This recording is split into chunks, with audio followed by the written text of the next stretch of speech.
どうも皆さん、今日も解説のお時間がやってきました。今日はどんな話が聞けるんですか？今回話をしていくのは健康グッズについてです。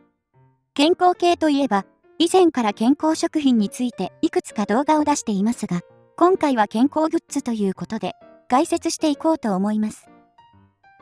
健康グッズは健康食品と肩を並べるくらい種類も豊富ですからね。まあね。じゃあ早速ですが、本題の方に入っていきましょう。まず最初にご紹介するのは、ピップエレキ板や磁気ネックレスといった磁気グッズについてです。ご存知の通り、ピップエレキ板は磁石を使った健康アイテムで、磁気の力が体内の成分に働きかけ、血行を良くしてくれると言われています。主な効能は、肩こりや筋肉痛の改善などで、1990年代からは、スポーツ選手の間で磁気ネックレスなどが流行ったりしました。で、結論から言うと、ピップエレキ板を筆頭とした磁気系の健康グッズに企業が宣伝しているような効果はありません。というのも、1990年代の後半から何度も実験が行われてきたにもかかわらず、磁気が健康にいいことが証明されたケースは一件もないからです。例えば、1997年に34名の成人に対して4週間の磁石治療を行いましたが、結果はプラシーボと変わらなかったり、2000年に20名の腰痛患者に1日6時間の磁石治療が行われましたが、効果はプラシーボと同じでした。また、2003年には101名の参加者に磁気入りのクッションを使ってもらいましたが、8週間が過ぎても何の効果もありませんでした。さらに決定的になったのは2007年の系統的レビューで、過去に行われた磁気研究に関する29件のデータをまとめて大きな結論を出しました。その結果は、磁気が痛みに効くという科学的な証拠がない。そのため、磁石は効果のある治療法として進められない。というものでした。ボロクソに言われていますね。単に健康になったと思い込んだ人と磁気系のグッズをつけた人の間に効果で差がないのは結構面白くないですか？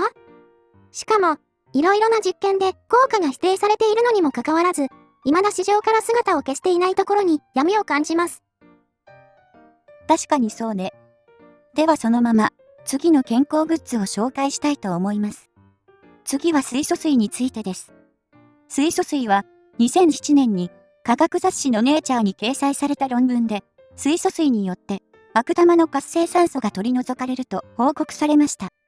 ただし、これはあくまでマウスを使った実験なので、人間に効果があるのかは不明です。一応、人を対象にした論文もありますが、正直、どれも効果がしょぼいです。例えば、2010年に20名の男女に8週間にわたって水素水を飲んでもらったところ、善玉コレステロールが 0.1mM 増えたが、悪玉も 0.1mM 増えてしまいました。同じく、2010年には20名の男女に1日1リットルの水素水を10週間にわたって飲んでもらったところ、悪玉コレステロールが 0.11mM 減ったという結果になりました。どうやら、何らかの効果はありそうですが、販売するほどのメリットはないですね。とにかく、水素水はデータが少なすぎて、誰も水素水のメリットは断言できないので、もしかしたら効果があるかもしれないが、しょぼい可能性も非常に高いということが考えられます。まあ、わざわざ水素水を買わなくても牛乳を飲めば、体内で大量の水素が発生しますんで、もっとデータが出揃うまでは乳製品で代用すればいいんじゃないでしょうか。水素の音で有名な水素水ですが、効果もよくわからないのに、わざわざペットボトルに入れて販売しようとするところに、絶対儲けてやるぞという意志を感じますね。まあ、そういうことよ。じゃ、次の紹介に行くわね。お次はパワープレートです。振動板に乗るエクササイズは全身振動療法と呼ばれており、日本ではパワープレートとして有名で、ジムなんかにも取り入れられています。そして、パワープレートは10分から15分程度のトレーニングで、ジムで1時間運動したのと同じだけの運動効果が期待できるなどと、短時間で効果的な筋力トレーニングが可能らしいですね。まあ、これが事実ならすごいですが、全身振動療法については、かなり科学的な検証が進んでおり、結論を出しやすい部類になります。で、まずは、パワープレートがエクササイズにいいのかについて、2007年に系統的レビューが行われ、20件のデータを精査した結果、普通にエクササイズをしたグループと、パワープレートを使ったグループを比べても、運動のパフォーマンスには差が見られませんでした。なかなか厳しい結論ですね。ただし、同じ2007年に、別の研究チームが14件のデータを精査した系統的レビューを行い、パワープレートが筋トレに効くかどうかをチェックしたところ、運動不足の人や高齢の女性なら、全身振動療法は足の筋力にいい影響をもたらす可能性があるとのことです。つまり、パワープレートを使っても、一般的なエクササイズには効果がないですが、膝の曲げ伸ばしには効果があるかもしれないという話です。というかパワープレートは、主に4頭筋に働くので、膝の曲げ伸ばしが向上するのは当たり前の気がしますが、さらに2012年には16件のデータをまとめた系統的レビューによって、全身振動療法は筋力やバランスをアップさせるかもしれないという結果が出ました。ただし、やはりこれらの効果は、普通に運動をするのと変わらないという点も指摘されているので、特段パワープレートが優れているという意味ではないです。パワープレートは、運動不足の人や高齢の女性なんかに効果がありそうですが、普段から運動をしている人にはおすすめできそうにないですね。てか、よく運動をしている人が多そうなジムとかにパワープレートが置いてあっても、意味ないって話になりますね。確かに一番使ってほしい層に効果がないのなら、本末転倒かもね。それで言うと、本日最後にご紹介するマウスウォッシュも同じことが言えるかもしれませんね。よく、虫歯や口臭予防のためにマウスウォッシュを使っている人はいると思います。そして、一見何の害もなさそうなアイテムですが、2017年にハーバード大学が太り気味の男女約1200人を対象にした研究で、糖尿病や心疾患にかかっていない人を3年にわたって追跡調査しました。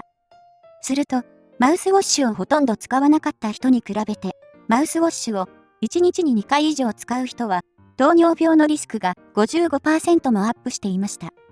ちなみに、この数値は、食事、歯磨きの回数、睡眠の質、処方薬の有無、空腹時の血糖値、年収などの要素を調整しても残ったようです。そして、なぜマウスウォッシュと糖尿病に関係があるかといえば、口内の良い菌が死ぬからです。ハーバード大学の研究チームは、口の中には大量のバクテリアが住み着いている。このバクテリアは、硝酸塩を亜硝酸塩に代謝する働きを持つ。口の中で生まれた亜硝酸塩は消化器官へ送り込まれ、一酸化窒素に変換されると述べており、一酸化窒素は人体の働きに重要な役割を持つ物質で、代謝をコントロールしたり、血流をアップさせたりと、いろんな仕事をしています。マウスウォッシュに含まれる抗菌剤は、良い菌と悪い菌を区別してくれません。そのため、虫歯の原因となるバクテリアだけでなく、口の中の菌を手当たり次第に殺していくのです。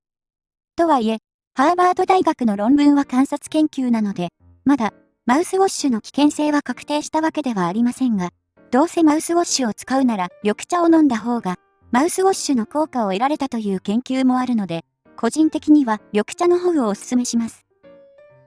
やっぱりお茶は飲みすぎない程度に摂取しておいた方がいいってことですね。いや、今日もいろんな話が聞けてよかったです。はい、というわけで、今回はこの辺で終わりにしたいと思います。ではでは、また次回お会いしましょう。ご視聴ありがとうございました。